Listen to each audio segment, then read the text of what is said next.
Hey, what's up, and welcome back to Movie Buffers. This is Jordan, and this episode is going to be about the hit spin-off of Breaking Bad, Better Call Saul. And this has been a long journey for me. I was watching Breaking Bad back when it was airing its final episodes, so naturally I was stoked when I heard about this show. Hopping into this show on day one, and it has been a snail of a slow burn from the get-go. I'm still really trying to process that final season and that jab to the heart of an ending. It closed up some questions I had about Breaking Bad, although I will say that part of what made the Breaking Bad finale so great was the mystery of the outcomes of the other characters, and I think they closed that all up really well. But do I need to watch the series again? It is an amazing show, but once you add up all the artsy long takes of like a statue or an exit sign or something, that's a lot of time spent looking at that kind of stuff before you get into any meat of the story. Then again, those shots are important foreshadowings, things to come later, but I think you get where I'm coming from. It feels like it's been forever that I've been watching this show. Each episode, I'm like, all right, let's see where this is going. And then the next episode will even be a little bit more of a cliffhanger, and then so on and so forth. But it has definitely been one of the best shows to come out since Breaking Bad itself. I mean, don't get me wrong, I still have a deep love for this show, but there's still quite a bit about it that I found very aggravating. A lot of the continuation of the Breaking Bad stuff, or should I say tie-in stuff, and bringing back Gus Fring, it all felt like it was just paying fans a service and tickling that nostalgia bone. When we'd stray off the path of Jimmy McGill and follow like Gus or Mike or Nacho or seeing more of Tuco, I felt that all that stuff could have stayed a mystery to some level. That was part of the terror of these villains, is the mystery of knowing that they were out there close by doing some of these things. And I felt that this show gave us too much of a glimpse behind that curtain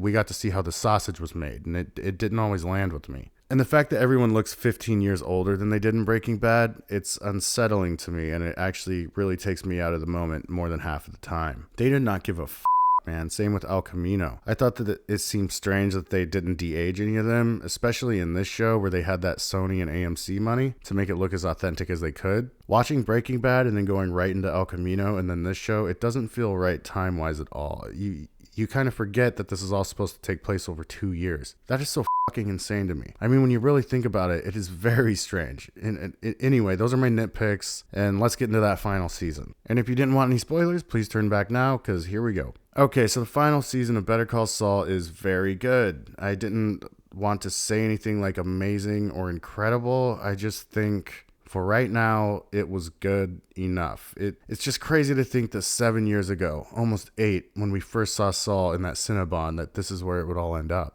I remember being really on edge, wondering if Kim was going to die somehow because of one of Jimmy's mistakes, and many times I didn't see why she loved him so much, especially having so much respect for his brother as a lawyer and a person, but that is one thing I could definitely say I was wrong about. I will also say that Lalo was a great addition to the show. Even though he lived in the shadows of Gus, it was nice to see a villain that made Fring even shake in his shorts, and the demise of Howard Hamlin, oof, that was like a sting to the groin. I didn't care for Saul's reaction to that though. It always seems like Bob's playing around with his acting. It works for a lot of the show, but when he sees a guy getting his head blown off in front of him, I don't really buy that reaction he had. Kim, on the other hand, she's been killing it in this role from day one of the show. I think that the end of the series was a great commentary on the character of Saul Goodman, all the regrets he had, the guilt of kind of being the one behind his brother's suicide. It all came into play here. I believe that he got back into being a crook in Nebraska because he sees no value in his worth. The funny, I'm ahead of the game and I won mentality. It's all actually a front for the broken man who knows he's never done anything actually good in his entire life. That man on the inside of Saul is Jimmy. He was always lesser than. He was never good enough for anyone except for the crooks in New Mexico and his girlfriend. It is a very sad and tragic story of a man who acted impulsively to further his game and his mind to make worth for himself.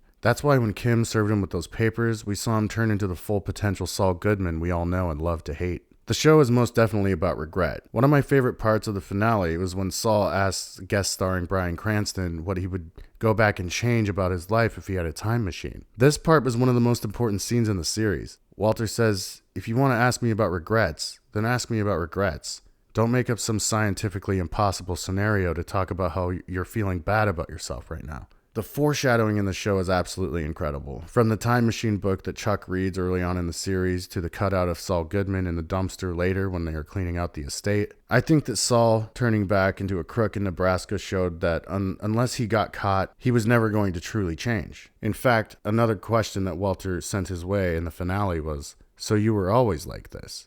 Which showed how vulnerable and sad Jimmy actually is. No matter where he was or who he was pretending to be, he couldn't escape the crook that Jimmy had become due to force of habit, by never being good enough in his brother's eyes. So Saul gets caught by that old woman in Nebraska, and I was like, oh man, dude, this lady is the one who's gonna bring him down. I couldn't believe it. Saul gets busted in the dumpster like right away, and man, that scene almost gave me a heart attack. I guess I was still very much rooting for my man Jimmy to make it out, but that wouldn't have helped him. That wouldn't have helped him become a better person. That wouldn't have helped him find peace. He needed that closure with Kim. He needed to confess about what really happened with Chuck. As much as I wanted him to just get the 7 years and then find Kim and live happily and free, and it's just not the way that Vince Gilligan does things, though.